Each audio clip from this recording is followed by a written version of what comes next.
Hi everyone, it's Faithful again. I know it's been a few months, actually 5 months since the last episode. I am so sorry. People have asked me multiple times by different people when I'm going to get back at it. And I'm super excited now to be here doing this because it's a huge desire of my heart to do this. Dr. Osawi Small Bites is a way that I feel we can discuss little things about our health, about our emotional well-being, things that we deal with every day. That even if I do not know, we can figure out together. And the last few months or the last year, we've talked about things from stress to our health in terms of heart disease, diabetes, hypertension. We talked about how to lose weight, diet, and things like that.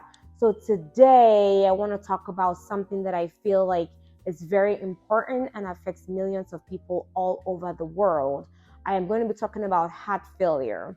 I feel like a lot of people walk around, they do not know that they have it because they do not understand what it is, although they may be having symptoms until it's far gone and they go to the doctor and they realize that it's something that they need, maybe heart transplant, or they are really in a dire situation.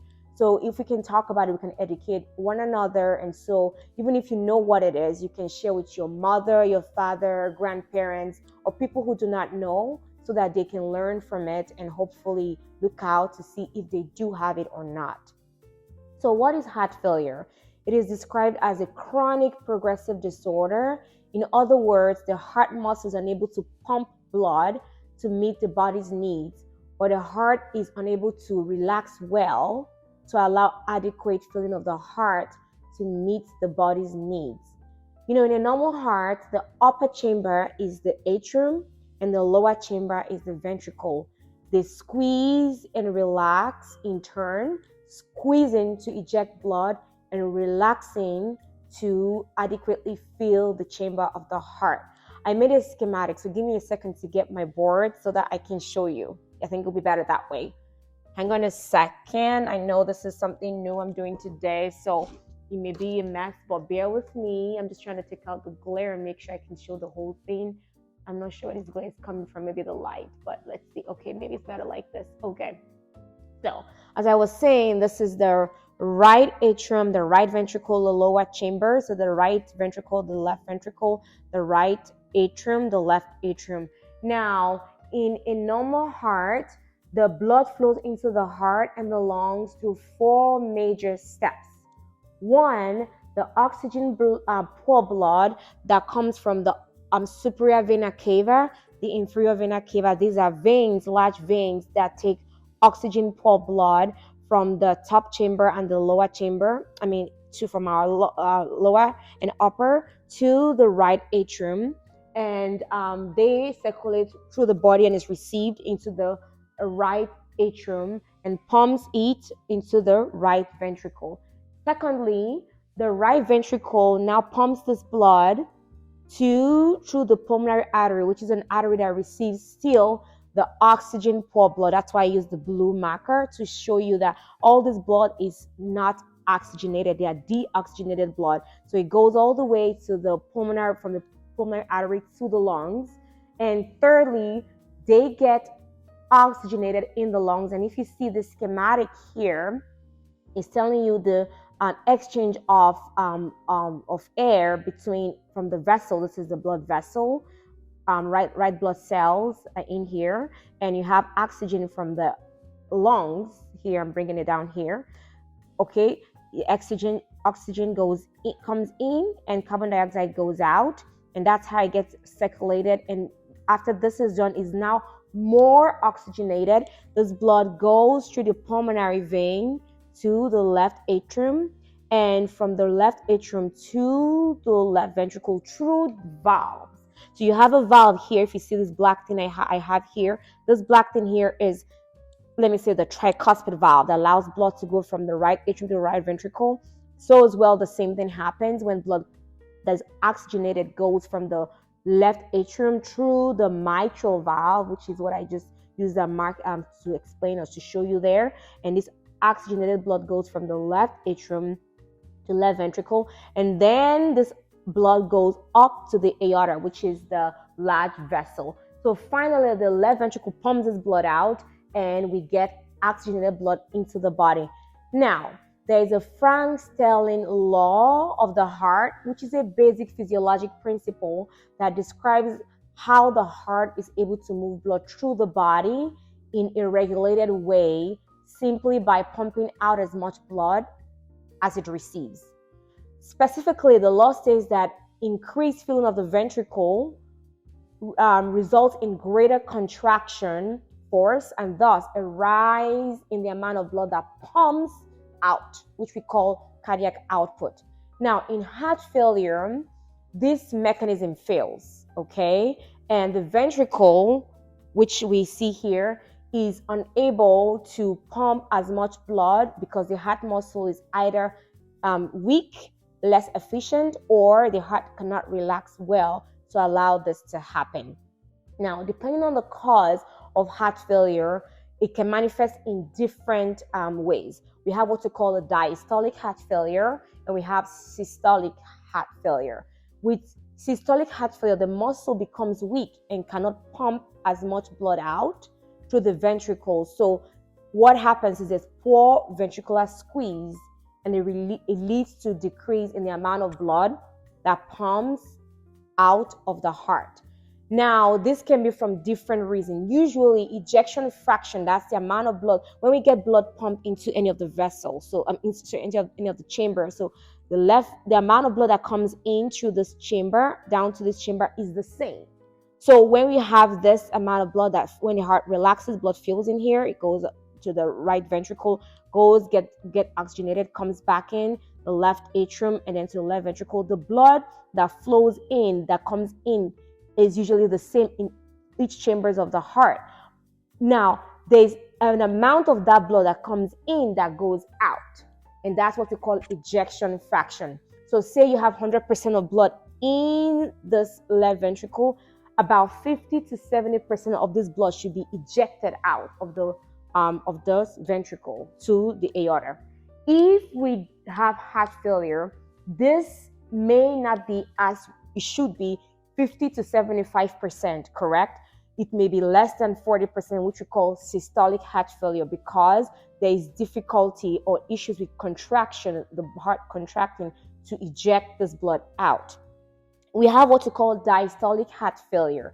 This, on the other hand, occurs when the heart squeezes normally, but the heart is so stiff, the muscles are so stiff and cannot adequately relax, right? To allow blood to fill properly. So here we have blood going in. The amount of blood that goes in is that ejects out from what's going in is okay, but the filling is impaired.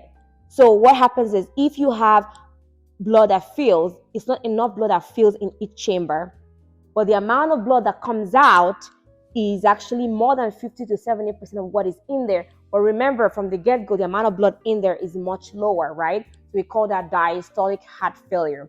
So when we have ejection fraction being low, we call that systolic heart failure, because that's a problem with contraction, with the muscles not pumping well, contracting well, sorry. Now with diastolic heart failure, we have problem with relaxation. So the amount of blood that goes through each chamber is much lower, although it doesn't have any problem with contracting to allow blood come out. So congestion occurs with heart failure. That's what we call it, congestive heart failure. It usually causes blood to back up. So when we have blood that's supposed to pump out to the aorta, this blood, if we don't have enough a good contraction, a lot of blood stays in stasis, we call that, and this blood can start to back up from the left ventricle up to the left atrium, and from there it goes back to the lungs and can cause problems with breathing. So people can start having problems breathing. They have cough from the fact that their lungs are congested. People now can have what you call dyspnea, which is shortness of breath during exercise or when they exert themselves, like running, during strenuous activity, even during sexual activity, walking, brisk walks. Sometimes patients may have difficulty breathing when they lay down. That's what we call autopnea. People may also have difficulty with sleeping well, so they use pillows because of the autopnea to help breathe when they are sleeping. The other thing people may have is what you call bendopnea. When they bend down, they feel like they cannot breathe well because of the congestion that happens with heart failure. Another common cause or symptoms you can get with heart failure is what we call paroxysmal nocturnal dyspnea, when patients wake up suddenly from sleep because they feel like they're choking while sleeping. Those are symptoms you can get. Also, leg swelling. Remember, when the blood keeps backing up, it can back up to the right side and cause what we call stasis. And so this blood goes up to the veins, the superior vena cava, the inferior vena cava, and this is where the blood that comes from the bottom of the legs, they can start swelling. So people can have leg swelling, people can have scrotal swelling, abdominal swelling, abdominal bloating, and they can complain about feeling like they're always full when they eat and things like that. So these are some symptoms. There are more symptoms. People can get very fatigued easily and because of heart failure. Now, there are different causes of heart failure. One is ischemia. This is damage to the muscles of the heart. And this usually occurs when you have low blood flow to the muscles. And that can happen with heart attacks. When you have complete blockage of the vessels, you don't have blood supply to a part of the muscles of the heart, you have problems with the heart now contracting because now it becomes dead. It's a dead tissue called as scar tissue. And that way you don't have enough pump. So the heart is weak and so can cause heart failure. Another cause of heart failure is long-standing hypertension. When you have increased pressure on the heart chambers, it with time causes or makes it harder for the ventricle to pump out, and so it compensates by doing something, by increasing the thickness of the walls of the heart. And because the thickness continues to increase, what happens with time is that muscle gets bigger. And what happens is because this muscle is bigger, it starts to cause issues with the heart getting less blood supply because the thicker muscle, we call that hypertrophy. Because of that, you have decreased blood flow through that muscle. And just like you have with coronary artery disease, decreased blood supply, demand is more than the supply. It causes that muscle to get weak and so contraction is less. The bigger thing that happens with hypertension that can result in heart failure long-standing is usually when we have thickness, right? With thickness, this muscle getting thicker and thicker and thicker. Let me get a pen so I can illustrate better. So you have thicker muscles. It thickens and thickens and thickens. And with time, this chamber gets smaller, right? So it gets smaller. And because that happens, you have less space or less blood that goes into that chamber because of that. And the muscle also gets stiff. So that results in diastolic heart failure. So you have decreased blood into the chamber, so you don't have as much blood that is pumped out. Ejection fraction is normal, but the amount of blood in there that pumps out is less. So that can be from hypertension. Another very common cause of heart failure is dilated cardiomyopathy. Dilated cardiomyopathy. What happens when the heart gets heart failure, or the heart starts to fail, is the body has a way of trying to compensate. So what it does, it starts to cause this vessel chambers to dilate, to get bigger and bigger, to kind of accommodate more blood so that it can have more blood pumping out. Now, this helps for a while, but after a while, what happens is that the heart can no longer do that to give out as much blood. So this muscle gets very, very weak. And even if it's huge, you see the heart gets bigger, really bigger and bigger. We have this a lot happening in end-stage heart failure. The heart is so big, but it has a lot of blood that stays there, but a lot of the blood does not come out because of the fact that the muscle is weak and cannot contract. Now, dilated cardiomyopathy is common after a long-standing heart failure, but it can also happen with genetic causes, which we may not know the cause of, and patients may have this also that causes heart failure. some people, we call this postpartum cardiomyopathy, when patients or people have a baby and after or during after the delivery or just before, they start having problems with breathing, and we find out that there's issues with them having heart failure. That is common actually in West Africa. A lot of West Africans, we've seen that is more common than in this part of the world. And if we see that, we normally kind of treat this with medications for heart failure. Another cause of heart failure commonly is hypertrophic cardiomyopathy. It's mostly genetic, where the muscles thicken, just like you have when you have long-standing hypertension, and that can cause heart failure. Another important one that I don't want to forget is valvular heart disease. So when you have, I told you about this valve, this is the tricuspid valve, okay? This is the mitral valve, okay? And this that goes up to the aorta is the aortic valve. Now, if any of these valves of the heart has a stiff, we call that stenosis, where that valve is not opening well as it should, maybe because calcium deposits in this valve. It happens more commonly as we age.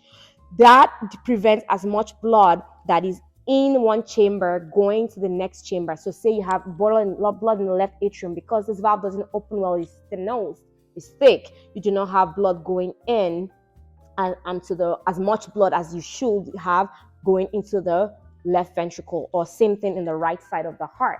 Now, if we have this happening after a while, it gets worse and worse. We call mild stenosis, moderate stenosis becomes severe. Patients develop heart failure.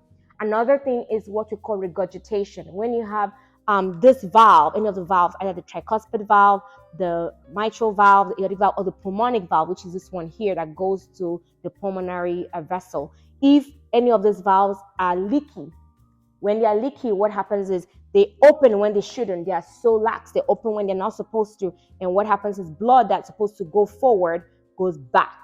And because of that, we have more blood going backwards and not forward. And so that results in heart failure. So that's another very common cause of heart failure. And also with thickness, with time, the heart is working so hard with stiffness called stenosis. It can cause the chambers to thicken and cause the stiffness of the vessel and of the chambers. And so we don't have enough blood that empties into the ventricle. So another cause besides the valves is arrhythmia. So if you have any kind of abnormal rhythm, the heart usually relaxes to allow blood to flow in based on the rhythm of the heart rate. Now, when the heart rate is too slow or too fast, or does not have a rhythm, a proper rhythm, a normal rhythm, it can result in heart failure because you don't have enough time for the blood to fill in each chamber to eject blood out. So atrial fibrillation, we call other like tachycardia, like a supraventricular tachycardia. Patients can have things like what we refer to as tachycardia-mediated cardiomyopathy. Because of the heart rate being so fast, with time, it causes the heart to just get, not working as it should because does not have enough time to fill, and then it causes heart failure. And many other causes of heart failure. Stress is a common cause of heart failure. Well, it's getting more and more common, and we're seeing it more in younger people with what we call stress-induced cardiomyopathy. Someone can get a bad news, maybe someone in the family dies, or something happens, all of a sudden they come to the hospital and their heart is stunned. Their heart is not pumping or contracting as it should. It's very weak, and they come in short of breath, coughing, leg swelling, things like that, and we call that stress-induced cardiomyopathy. Now being said, the last thing I want to address is, how do we treat heart failure? We use medications that can combat this phenomenon, or things that happen to compensate for the failure of the heart.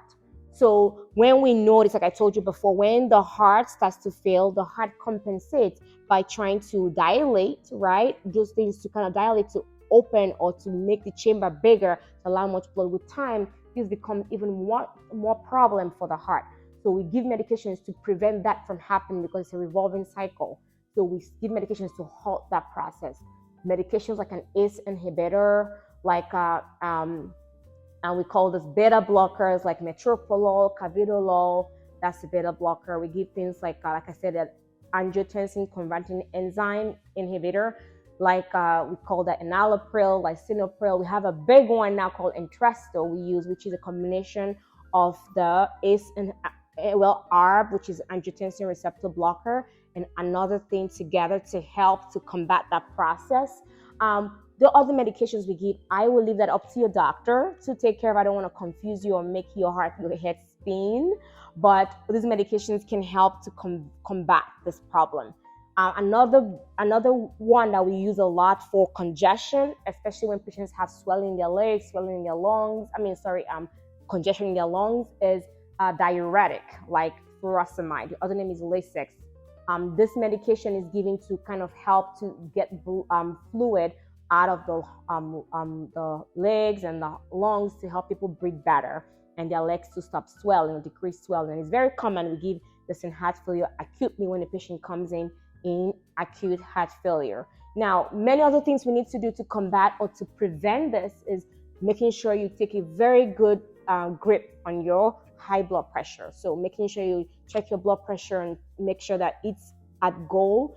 And so to prevent progression, if you already have it, or to prevent heart failure, making sure you go and see your doctor regularly so they can do what you call an echocardiogram to see if you have heart failure, because this imaging can look at the heart to see if the chambers are okay, if the heart muscles or chambers are thickened, if the valve is abnormal or dysfunctional, things like that. So many information we can get from an echocardiogram. So as we get older, we should see about this thing, especially if you're having symptoms. So if you're feeling, well, I think like I get short of breath when I walk, when I exert myself, why am I having swelling in my legs, why I feel like I cough a lot and I don't understand why am I noticing that I have to sleep with like 3 or 4 pillows, which is not normal for me, and things like that. So listen to this video and ask yourself these questions. And if you think you have any of these things, please, I advise you to see a doctor and talk to them and see if they can do testing to see if you are in this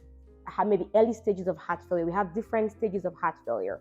When we have things, stage A is when you are at risk for heart failure. Stage B is when you actually do you don't have symptoms yet, but definitely not only do you have the risk, but you're starting to develop it. Stage C is when you actually develop heart failure, the symptoms like I told you of shortness of breath, coughing, swelling in your leg. And stage D is the end stage heart failure, when most of the times people require mechanical devices or mechanical support or need transplant or LVAD, things like that. We do not want to get to that stage. Actually, most importantly, we want to try to get it at stage A and stage B before it comes to stage C. So I would say if you notice you have valve issues, like valve abnormalities, or you have high blood pressure, or you have a family history of heart disease, or especially heart failure in your family, this increases your risk of heart failure. So please make sure you follow up and see your doctor. So I hope this has been helpful to you, and I would see you very soon. Take care of your health, and remember, health is wealth.